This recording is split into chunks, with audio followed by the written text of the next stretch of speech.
Ako, boxer talaga ako. Boss rich then, Welcome to my kingdom, shout my name. Boss rich, D-O-N. Boss rich, D-O-N. Boss rich, D-O-N.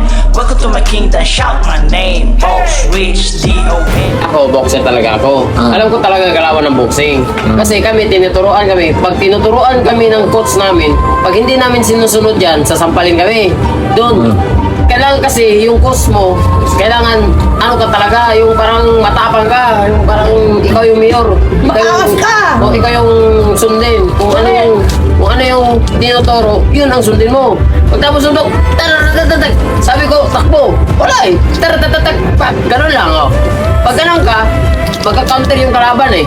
Hindi naman yung kalaban, hindi yung kalaban na boxer lang. Utok pa rin yan, diskarte. Kailangan, diskarte ka, parang nilalaro mo lang yung sarili mo. Nilalaro ka, laro, bang, tapos ilag, tapos ganon, tapos ganon. Yan ang boxing. Hindi, yung boxing kasi sa kanila, yung nasa isip nila, suntok lang na suntok, basta makita nila na sumuntok ka lang sa ano, okay na yun. Pero hindi yun okay.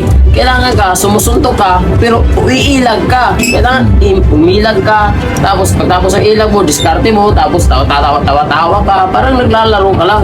Hindi yung sugo ng sugo, bang. Yun, malakas yun ha. Lakas ng suntok ko, wala yung lakas dyan. Mawawala yung lakas mo kapag yung kalaban mo mahilig maglaro, paglalaroan lang yung lakas mo. Ganun.